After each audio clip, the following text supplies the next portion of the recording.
നമസ്കാരം. ബുജ്ജിവേഷം അണിഞ്ഞ സംസ്കാര വെറിയുടെ അസഹിഷ്ണുതയുടെയും നിറഞ്ഞ കുബുദ്ധിയുമായി കമ്മ്യൂണിസ്റ്റ് മുഖംമൂടി പുതച്ച സംസ്കാര സ്വഭാവ മനോഗുണമോ നിലവാരമോ ഇല്ലാത്ത ബ്രിട്ടാസിനെ പോലുള്ളവർ മനസ്സിലാക്കേണ്ട ചില കാര്യങ്ങളുണ്ട്. വായിൽ തോന്നിയത് എവിടെയും ചെന്ന് പറയരുത്. ബ്രിട്ടാസിന് ഈ കിട്ടിയതൊന്നും പോരാ എന്നാണ് തോന്നുന്നത്. ബ്രിട്ടാസിന്റെ സ്ഥിരം വിളച്ചിലും എടുത്തത് ചെന്നത് നിർമ്മല സീതാരാമന്റെ അടുത്താണ്. ചോദിച്ചത് മാത്രമേ ബ്രിട്ടാസിന് ഓർമ്മയുള്ളൂ. കേന്ദ്ര വിഹിതത്തെ കുറിച്ചുള്ള ബ്രിട്ടാസിന്റെ ചോദ്യത്തിന് എണ്ണി എണ്ണി മറുപടി പറഞ്ഞിരിക്കുകയാണ് നിർമ്മല സീതാരാമൻ. രാജ്യസഭയിൽ ധനമന്ത്രി നിർമ്മല സീതാരാമനും ജോൺ ബ്രിട്ടാസ് എംപിയും തമ്മിൽ വാക്പോരിന് പിന്നാലെയാണ് പദ്ധതികൾ എണ്ണി എണ്ണി പറഞ്ഞത്. GST കുറിച്ചുള്ള ജോൺ ബ്രിട്ടാസ് എംപിയുടെ ആ ചോദ്യം സംസ്ഥാനത്തെ ധനമന്ത്രിയോട് ചോദിച്ചാൽ മതിയെന്നും മറുപടി പറയാൻ സംസ്ഥാന ധനമന്ത്രിക്കാണ് തന്നേക്കാൾ യോഗ്യതയെന്നും നിർമ്മല സീതാരാമൻ പറഞ്ഞു. 2024 ഓഗസ്റ്റിൽ കേന്ദ്ര മന്ത്രിസഭ പാലക്കാട് വ്യാവസായിക അനുമതി അംഗീകരിച്ചുവെന്നും കണ്ണൂർ വിമാനത്താവളത്തിന് RCS ഉഡാൻ പദ്ധതി പ്രഖ്യാപിച്ചുവെന്നും കേന്ദ്ര ധനമന്ത്രി പറഞ്ഞു. കോട്ടയത്ത് ഗ്രീൻഫീൽഡ് വിമാനത്താവളത്തിന് ഗ്രൗണ്ട് ക്ലിയറൻസ് 2014 ശേഷം 1300 കിലോമീറ്റർ ദേശീയപാത നിർമ്മിച്ചു. ഭാരത് മാല പദ്ധതി വഴി ദേശീയ ഇടനാഴികൾ.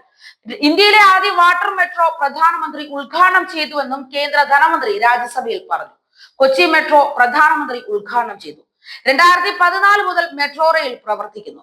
കേരളത്തിന് 3042 കോടി റെക്കോർഡ് റെയിൽവേ വിഹിതം. 125 കിലോമീറ്റർ പുതിയ ട്രാക്കുകൾ നിർമ്മിച്ചു. 2 വന്ദേ ഭാരത് ട്രെയിനുകൾ അനുവദിച്ചു. 35 റെയിൽവേ സ്റ്റേഷനുകൾ വികസിപ്പിച്ചുവെന്നും കേന്ദ്ര ധനമന്ത്രി പറഞ്ഞു. പ്രധാനമന്ത്രി ആവാസ് യോജന പദ്ധതി അനുസരിച്ച് 1.6 ലക്ഷം വീടുകൾ നിർമ്മിച്ചു. സ്വച്ഛ് ഭാരത് പദ്ധതിയിൽ 2.5 ലക്ഷം ശുചിമുറികൾ നിർമ്മിച്ചു.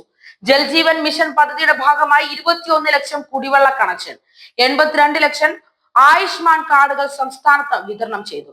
1500 ജൻ ഔഷധി കേന്ദ്രങ്ങൾ പ്രവർത്തിക്കുന്നു. 66 ലക്ഷം ജൻധൻ അക്കൗണ്ടുകൾ ആരംഭിച്ചു. 1.6 കോടി മുദ്ര അക്കൗണ്ടുകൾ അനുവദിച്ചതായും കേന്ദ്ര ധനമന്ത്രി നിർമ്മല സീതാരാമൻ പറഞ്ഞു. പക്ഷെ നിർമ്മലാജി ഇങ്ങനെ പബ്ലിക്കായിട്ട് ഇതൊക്കെ പറയാമോ? ഇതൊക്കെ ഇടതുപക്ഷം കൊണ്ടുവന്നതാണെന്ന തള്ളലായിരുന്നു ഇവിടെ ഉണ്ടായിരുന്നത്. ഇനി കള്ള് ഫാക്ടറി തന്നെ ശരണം.